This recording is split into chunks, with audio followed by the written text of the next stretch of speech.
I think it's fair to ask, why would God condemn a gay man or woman for feeling certain things? You didn't ask for these feelings.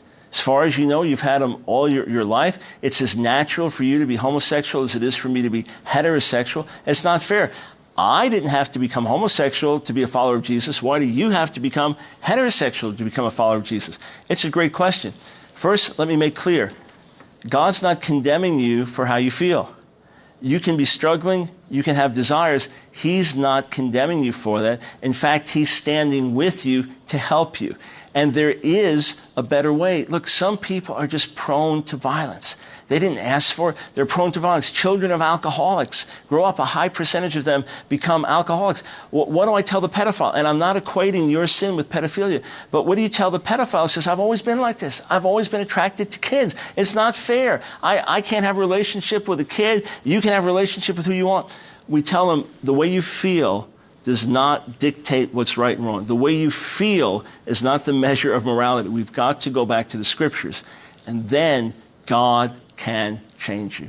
God has offered you help and grace. It doesn't matter how extreme your situation. First determination you make is this: I'm going to do what God requires. What if the feelings don't change? I'm going to do what God requires. I've heard the stories of many former homosexuals that'll say it the same way.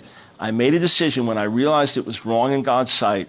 I chose holiness rather than heterosexuality. In other words, I'm going to live a pure life, even if I fight temptation the rest of my life every day. Once they started to do what was right, God changed them. Some people pray, God, change me and I'll do what's right. Reverse it. Do what's right and he'll change you. If you really want to change, the first thing you commit yourself to is confidence in God.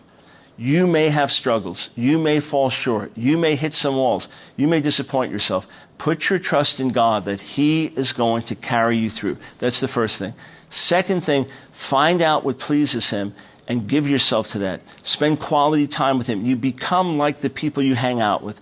Get his word in your heart and your mind. That's why the psalmist said in Psalm 119, I've hidden your word in my heart so I won't sin against you. That kind of reprograms our thinking, our mindset, our attitude. And then ask God to work at some of the roots. How is it that these desires and feelings are there? What does it go back to? Is it something in your upbringing that God's going to address? Is it a wrong way of thinking? Is it some demonic oppression? He may zap you, but it's more likely that on a day-by-day basis as you walk with him, get in his word, and get some friends. Find some folks that you can trust, that you can share your life with, that can help you walk step by step. You will see, as so many others have, transformation. Sometimes suddenly, more often than not, little by little by little, and then you look and you see you're a different person. Don't try to now be heterosexual. Don't try to put yourself in situations where you have to have heterosexual desires. Love the Lord. Realize that he has a special place for who you are. Even some of the sensitivities you have and some of the issues you've gone through in your life, God can use those. God can work through the things that once hurt you and turn those around as avenues for blessing to help many others. And then put your trust in him that he who began the good work in you will bring it to completion. And there are ministries out there. This TV ministry can refer you to so many that can help you. There are those that will put their arms around you right where you are, knowing your struggles, your imperfections, say, hey, been there, done that. Let's get on this journey together, and Jesus will take you through.